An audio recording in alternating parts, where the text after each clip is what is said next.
दरम्यान मनसेच्या वर्धापन दिन कार्यक्रमामध्ये राज ठाकरेंनी राजकीय नेत्यांवर सुद्धा तोफ डागलेली आहे। त्यामुळे हा गुढीपाडवा मेळाव्याचा ट्रेलर असल्याची चर्चा या निमित्ताने सुरू झाली आहे। बघूया।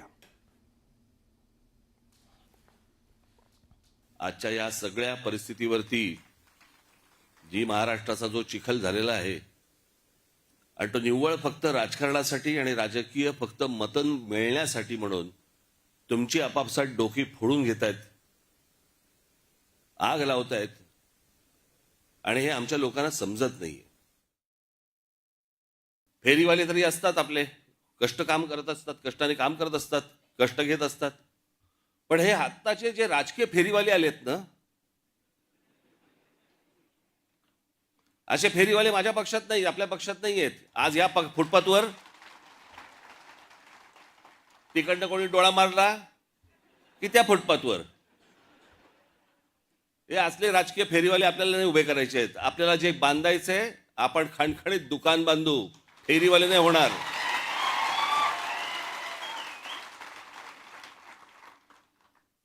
पण या सगळ्या गोष्टींसाठी म्हणून एक पक्ष संघटना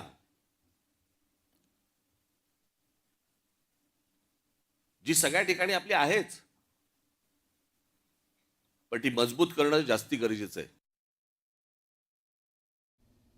पुढची बातमी बघूया। राष्ट्रवादीचे नेते धनंजय मुंडेंनी पहिल्यांदाच सुरेश धस यांना थेट इशारा दिलाय। संतोष देशमुख हत्या प्रकरणानंतर वाल्मिक कराडशी असलेल्या संबंधांमुळे मुंडे निशाण्यावरती आले। धनंजय मुंडेंना मंत्रिपदाचा राजीनामा सुद्धा द्यावा लागलाय। मात्र सुरेश धस यांनी मुंडेंच्या कुटुंबावरती केलेल्या आरोपांनंतर धनंजय मुंडे आक्रमक झाले। कराडच्या आहारी गेल्यामुळे मुंडेंचं कुटुंब नाराज असून ते त्यांच्यासोबत राहत नाही असा आरोप धसांनी केलेला। यावरून मुंडेंनी पोस्ट करत माझ्या जन्मदात्या आईवरती असे खोटे आरोप करण्याची हिम्मत कोणी करत असेल तर हे स्वीकारणं आणि गप्प राहणं अशक्य आहे असं म्हणत धसांना थेट इशारा दिलाय।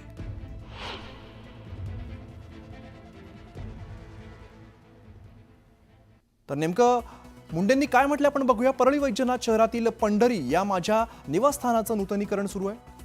मी, माझी आई, कुटुंबीय मागील काही महिन्यांपासून नाथरा या गावात स्थलांतरित झालोय। तिथेच राहत आहोत ही गोष्ट सर्वांनाच माहिती आहे।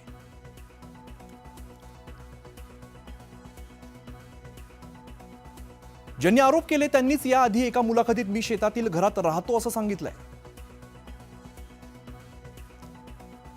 काल मात्र त्यांनी फक्त माझी आई राहते असं सांगितलं आणि खोटे आरोप केले। माझे चुलत भाऊ हे प्रत्येक निर्णयात माझ्या सोबतीने भक्कमपणे उभे असतात।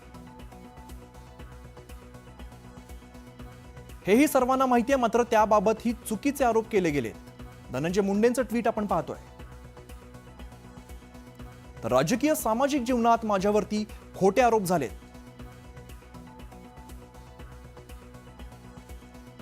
माझा आजार, आरोग्यावरती शंका निर्माण केल्या गेल्या ते सुद्धा मी सहन केलं।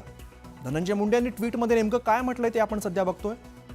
मात्र माझ्या आईवरती आरोप करण्याची हिम्मत कुणी करत असेल तर हे स्वीकारणं गप्प राहणं अशक्य आहे अशा शब्दामध्ये त्यांनी ट्विट केलंय। तर सामाजिक कार्यकर्ते अंजली दमानिया यांनी धनंजय मुंडेंवरती पुन्हा एकदा गंभीर आरोप केलेत। धनंजय मुंडेंच्या सांगण्यावरून 3 माणसं काम करत होती असं म्हणत तिघांना अटक होणार नाही, कारण तसं झालं तर त्यांचे फोन जप्त होतील आणि मग त्यामागे मंत्री धनंजय मुंडे हे आहेत हे स्पष्ट होईल असं दमानिया यांनी ट्विटमध्ये म्हटलंय। अंजली दमानिया यांनी आपल्या ट्विटमध्ये शिवलिंग मोराळे, बालाजी तांदळे आणि सारंग आंधळे अशी नावं घेतली आहेत। एका माणसाने सांगितल्याप्रमाणे धनंजय मुंडेंच्या सांगण्यावरून हे तिघे काम करत असल्याचं दमानिया यांनी म्हटलेलं आहे। याबाबत पोलिसांनी तपास करावा असंही त्यांनी म्हटलंय। अंजली दमानिया यांनी नेमकं ट्विटमध्ये काय म्हटलंय आपण बघूया। मंत्री धनंजय मुंडे यांच्या सांगण्यावरून व्हॉट्सअपवरती संपर्क ठेवून खालील माणसं काम करत होती। यामध्ये एक शिवलिंग मोराळे ज्यांनी स्कॉर्पिओ मधून कराडला सीआयडी ऑफिसमध्ये आणलं। 2 बालाजी तांदळे ज्यांनी पोलिसांना घेऊन आरोपींचा शोध घेतला आणि 3 सारंग आंधळे माहिती देणे म्हणून यांना अटक होणार नाही, कारण तसं झालं तर त्यांचे फोन जप्त होतील आणि मग त्यामागे मंत्री धनंजय मुंडे आहेत हे स्पष्ट होईल अशा प्रकारचं ट्विट दमानिया यांनी केलेलं आहे।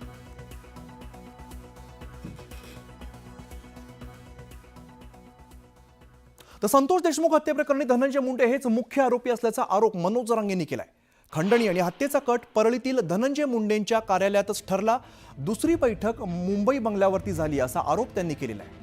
कृष्णा आंधळेला फरार करण्यामागे मुंडेंचाच हात असल्याचं जरांगे म्हणतायत. मुख्यमंत्री देवेंद्र फडणवीस यांनी मुंडे यांना वाचवू नये, नाहीतर उद्या हाच तुमच्या समोर संकट बनून येईल असा इशारा मनोज जरांगे पाटलांनी दिलाय.